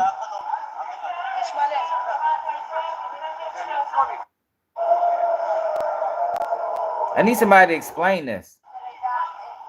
I need this explained. Yo, if y'all want to support the platform, yo, the Cash App at the bottom of the screen, yo. I need somebody to explain this because I don't really know a whole bunch about that. You know, my whole thing is about what's going on over here in this country. I need somebody to explain this to me. Then we can go from there. What's up, Iron? So let me tell you what to do. Yeah. Good afternoon, everyone. I'm Kira Phillips. We are coming on the air because ABC News has now confirmed Iran has just launched a retaliatory missile attack targeting Israel. A U.S. senior administration official telling ABC News now that Iran is expected to fire 240 to 250 missiles at 4 targets in Israel. This includes the Mossad headquarters, Israel's spy agency, 3 Israeli air bases. We are told it'll take about 15 minutes to actually reach their targets. The U.S. and Israeli military with their defenses at the ready at this moment, including Israel's Iron Dome. Israel has ordered residents now in Jerusalem to shelter in place. The White House had signaled a potential strike was imminent. The attack follows a rapid escalation of violence in the Middle East, something we've been covering for weeks now, including an Israeli airstrike killing Hezbollah's leader in Beirut. Iran launching a direct attack on Israel in April, but few of its missiles and rockets actually reached their intended targets. Many were shot down by the U.S. coalitions in the region. This comes as the Israeli military now says its troops were conducting limited ground raids in southern Lebanon. Let's get straight to our Ian panel in Beirut. Ian, what can you tell us at this moment? Yeah, hi there, Kira. I mean, this is clearly underway. There have been a lot of fears that this was coming, especially after the assassination of Hassan Nasrallah, the leader of Hezbollah for almost 3 decades. The live pictures that we're now seeing, certainly over the skies in Tel Aviv, show a lot of lights in the air. Now, what's unclear is whether these are ballistic missiles. We believe Iran has fired over 100 ballistic missiles. We certainly know that the Iron Dome and other air defenses are in operation, and this is happening right as we speak. A nationwide emergency alert to all Israelis to shelter. All our colleagues, people with friends and family are all hiding now, basically in bunkers. Many people in their homes, they have kind of makeshift shelters, and everyone is now underground. This came shortly after a terrorist attack in Israel. We're told that this is possibly the first of 4 waves of attacks. Now, this is almost, if the 250 figure is right, that's almost double the size of the attack that took place in April. Remember, Iran attacking at that time. We suspected that there would be an attack, but this is significantly larger. Israel has warned all of its citizens to take all precautions to try and stay underground if they can. We're certainly hearing the sounds of explosions from Tel Aviv in that feed that is coming from some of the television cameras there. So clearly terrifying moments for people on the ground. And then eventually we'll start to talk about what the response is. Israel has been very clear that if Iran attacks Israel, it is going to respond, and the response is going to be very severe. So we just have to wait and see. 99% of the missiles that were fired at Israel back in April were intercepted. This is double the size. That's a huge test of Israel's resources. Remember, you've got American service personnel on the ground there, as well as American citizens. Yeah, it is real. You've got the US Embassy and obviously lots of other foreign nationals as well. So this will be a terrifying night for many people. You know, we're hearing the sounds of explosions. Again, it's hard at this point to know whether these are intercepts or whether some of these missiles are actually going through. Yeah, I know. So to stress, we know that this first wave of attacks is now underway. We're told there could be 4. This first wave is over 100 ballistic missiles. There could be as many as 250 in total. Israel has warned that there will be a strong response to Iran. It's been planning this to how to retaliate for a long time, but especially that's been ramped up ever since Hassan Nasrallah was killed. People in this part of the world, here in Lebanon, have been waiting for an Iranian response. Many people have been crying out for it, especially in the Shia world. There's a lot of pressure on Iran to try and respond because its proxies here in Lebanon and elsewhere, certainly Hamas in Gaza, have been under immense pressure from Israel, trying to break this so-called axis of resistance. And this is the response from Iran. But a huge gamble by Iran and a very dangerous night for Israel. Damn. Hold up, y'all. We gotta follow this a little bit more. Everywhere. Luckily, Palm Wonderful's antioxidants help defend against them. Real life. So who USA gonna side with? Protect yourself from who USA siding with?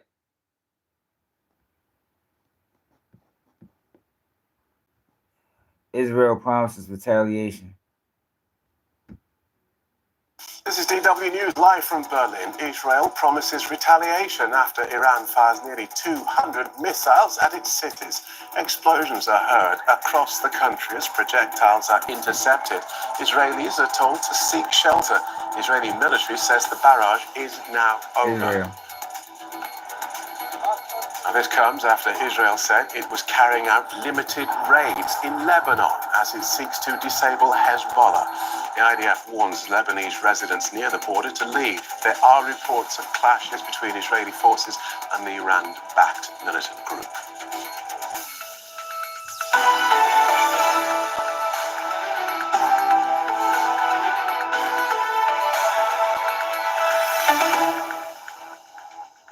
I'm Phil Gale. Welcome to the program. Israel has issued the all clear after Iran fired missiles against Israeli cities in what Tehran says is retaliation for the killing of 2 Iran-backed militant leaders. Israel's military said there were hits from the missiles, but a large number were intercepted. Tehran said it fired dozens in response to the killings of Hezbollah's Hassan Nasrallah in Beirut and Hamas's Ismail Haniyeh in Tehran this year. Both were leaders of groups widely classified as terror organizations. The missile attack came as Israel said it was carrying out raids against Hezbollah in Lebanon. An Israeli military spokesman said Israel would retaliate. We are on high alert. We will protect the people of Israel. This attack will have consequences. We have plans and we will operate at the place and time we decide. Straight to correspondent Tanya Kramer in Jerusalem. Welcome, Tanya. So what are those consequences likely to look like? Could you describe it for me? A white man, dark hair. The voice you're about to hear is the... Well, I think what's being discussed here tonight in Israel, in the media and what we're hearing from officials is that this will need a response. This retaliation from Iran, there has to be retaliation now also from Israel. Both have to restore their deterrence against each other. Now, from the military, we heard earlier that this attack will have consequences, and also that it will continue to do powerful airstrikes throughout the Middle East as they've done so in the past year or so. Now, we understand that the Israeli Security Cabinet has also convened their meeting in the bunkers there in the Kiryat, the Defense Ministry, weighing now the response to that. And also, of course, there's the sense, or we heard from the army, they think that this retaliation or the attack by Iran now is for now over, but of course also to understand, what will happen next there. Now, there is also political pressure here in Israel to show strength and resolve with nonetheless with the ongoing conflict also with Hezbollah. And of course, this looks a bit different than the last time Iran retaliated with a direct attack on Israel in April, also at the time with drones and ballistic missiles. Then Israel retaliated to that with a rather modest response. But many analysts here say that this will look most likely a bit different. But of course, we have to wait and see what will happen there next. And tell us some more about the attack itself, Tanya. Well, as you already said, the army here estimates that about 180 ballistic missiles were launched at Israel. And you could see when the air raid sirens went off, on this app that usually alerts people. It was read all over the country, which is quite unusual. Usually it's, in different parts of the country. And this is something people here told me they haven't experienced that in this way. Now, the army also said that most of the missiles were intercepted, but this information is still coming in as well.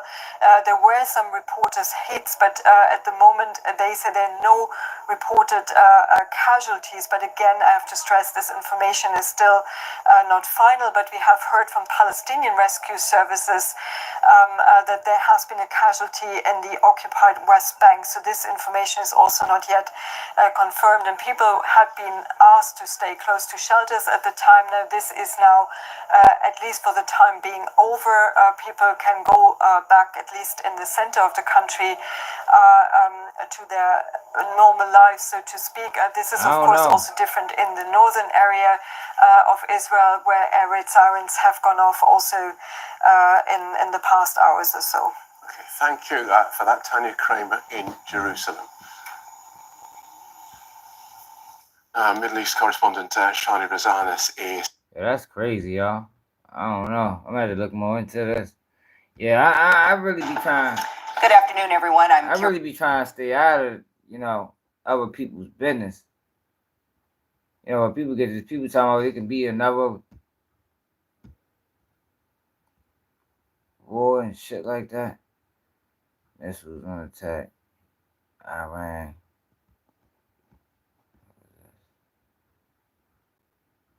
Dude, that shit look crazy. What's that? These Palestine derailment prove what we already know. Corporations will put profits ahead of our safety. It's a railway safety standards. I'd be more worried about what's going on over here. Put your safety first.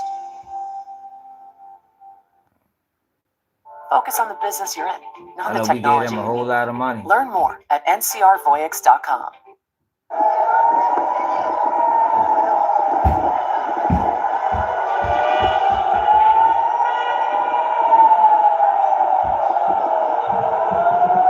I couldn't imagine living there.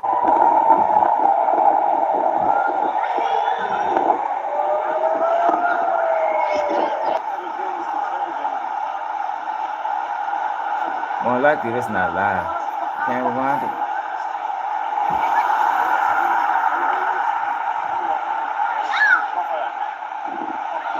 Damn. Look at that shit.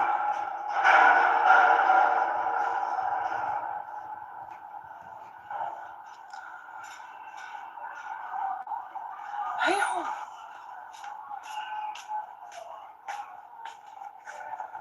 I don't know. I don't know how Hollywood celebs getting arrested.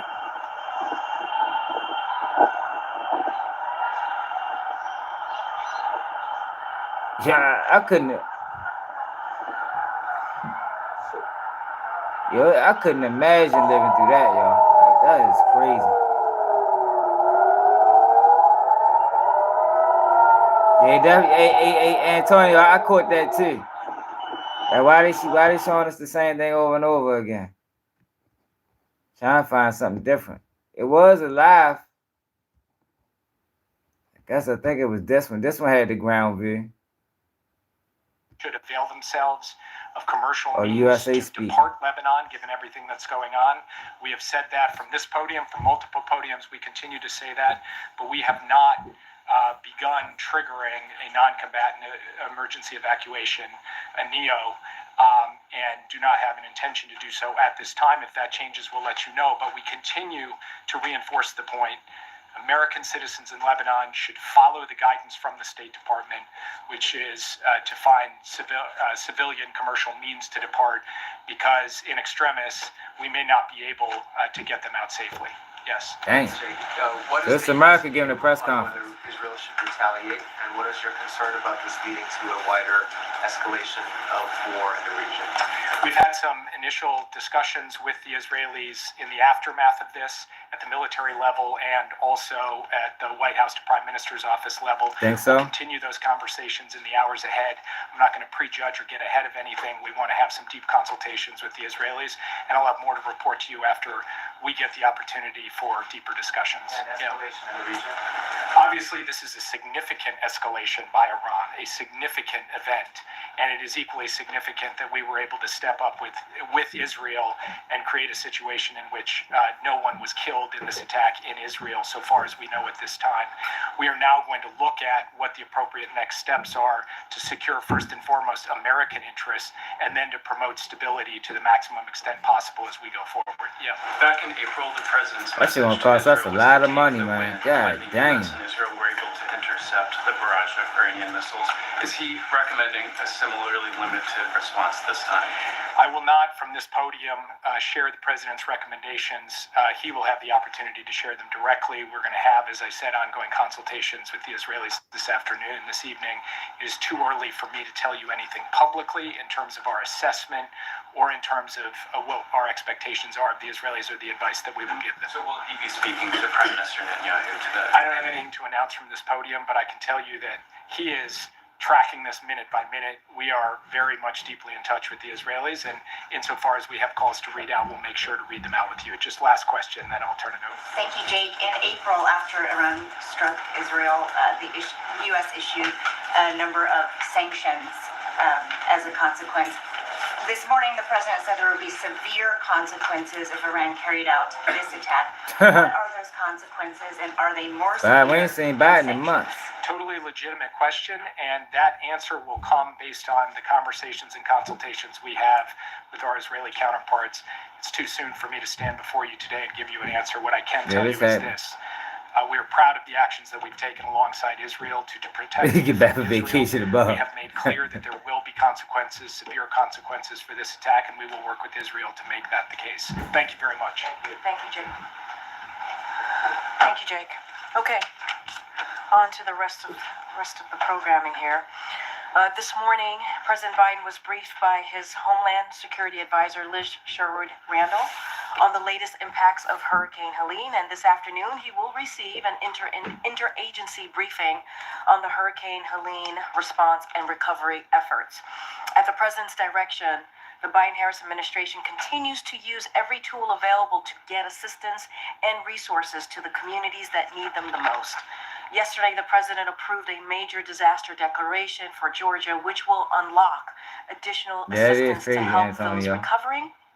This is in addition to the major disaster declaration swiftly approved by the president following request from North Carolina, South Carolina, and Florida. as well as requests for emergency assistance across 7 states. Tomorrow, the president will travel to Raleigh, North Carolina, where he will visit the State Emergency Operations Center to meet with local officials and also first responders. And the vice president will travel to Augusta, Georgia tomorrow, and will then head to North Carolina in the coming days. As of today, thousands of personnel from across the federal workforce are deployed and supporting state-led Hurricane Helene response efforts across the 6 affected states, including over 1,200 personnel in North Carolina. Still, there is more work to be done, and the Biden-Harris administration will be there for these communities every step of the way. Now, as you can see, we also have Secretary of Homeland Security, Alejandro Mayorkas. Thank you, Corinne, and good afternoon. Before standing at the podium, I was at FEMA's National Operations Center being briefed by our personnel as well as state emergency personnel.